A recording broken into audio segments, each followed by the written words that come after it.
ក្រុមគ្រួសារខ្ញុំជាមួយខ្ញុំគាត់តែចង់បានផ្ទះមួយដែលយើងអាចរស់នៅជុំគ្នាមានប៉ាម៉ាក់មានបងប្អូននិងមានអាចមានមិត្តភ័ក្តិដែលគាត់អាចចូលរួមមកយើងមានកន្លែងស្រឡះឲ្យគាត់អាចទទួលគាត់បាន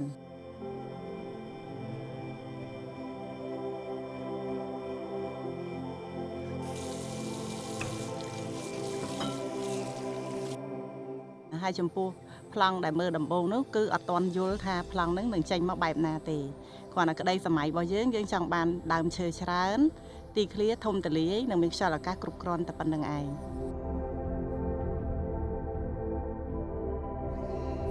ពេលមកដល់ទីតាំងដំបូងហ្នឹងដីហ្នឹងគឺជាដីទំនេរដែលទៅមកឈូសឆាយហើ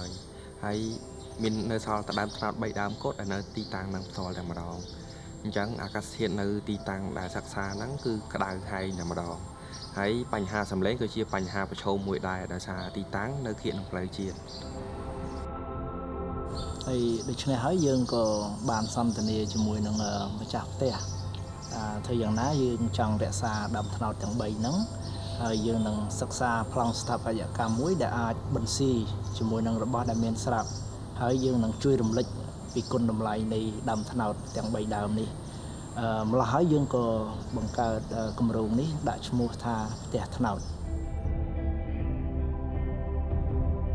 ពេលដែលយើងសាងសង់អគារខ្ញុំក៏ឃើញមានចំណុចដែល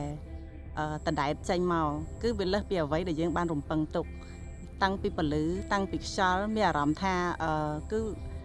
ធ្វើឲ្យយើងដកដង្ហើមស្រួលហើយមានអារម្មណ៍ថាចេះតែចង់មកមើលផ្ទះចង់មកលេងផ្ទះចង់មកមើលអ្វីដែលប្លែកៗនៅក្នុងអគារហ្នឹងដែលគាត់បានបន្ថែមលើហ្នឹង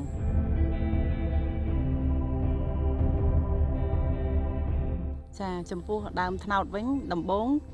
ចេះតែឆ្ងល់ថាហេតុអីបានគាត់ត្រូវទុកដើមត្នោត3ដើមហ្នឹងឲ្យនៅកណ្ដាលផ្ទះហ្នឹងព្រោះពួកខ្ញុំគិតថានឹងចាក់ដីអីទៅហើយបើយើងចង់ដាំកែលម្អអីថ្មីយើងអាចទិញយកមកដាក់ចំកន្លែងទឹកគោដៅណាដែលយើងចង់ដាក់តែ Architect បែរជាឲ្យពួកយើងនេះទុកដើមត្នោត3ដើមដល់ពេលអស់ពីហ្នឹងទៅពេលអាគារហ្នឹងហើយពេលដែលយើងដើរឆ្លងកាត់ស្ពាន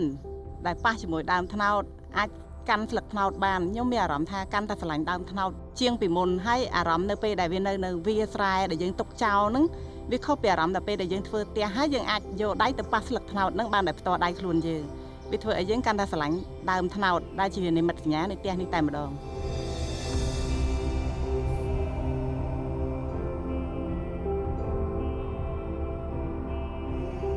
ដោយសារដើមត្នោតជាដើមអត្តសញ្ញាណជាតិខ្មែរយើងក៏បានពិភាក្សាគ្នាថាតើយើងគួរសិក្សាស្ថាបត្យកម្មបែបណា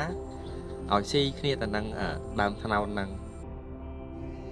ហើយដូច្នេះហើយយើងគិតអំពីរូបរាងអគារដែលយើងយកតាមលក្ខណៈខ្មែរដែលលើកអគារផុតពីដីហើយធ្វើឲ្យមានលំហូរខ្យល់អាកាសខាងក្រោមហើយយើងអាចរក្សាបាននៅគល់ត្នោតធ្វើយ៉ាងណាកុំឲ្យអគារទៅជិតគល់ត្នោតដើម្បីយើងអាចរក្សានូវគុណភាពដើមត្នោតឲ្យដុះបានទៅតាមធម្មជាតិរបស់វាហើយដើមត្នោតដែលដុះនៅទីតាំងហ្នឹងគឺយើងបានយកជាសួននៅកណ្ដាលផ្ទះហ្នឹងតែម្ដងគឺ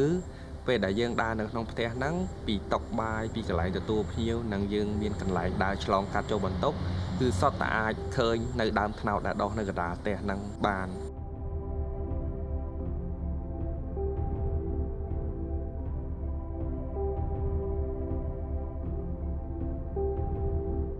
មួយវិញទៀតគឺគាត់បានផ្សារភ្ជាប់ដើមឈើជុំវិញផ្ទះនេះដូចជាព្រៃម្យ៉ាងធ្វើឲ្យក្រុមគ្រួសារខ្ញុំមានការរស់នៅស្រួល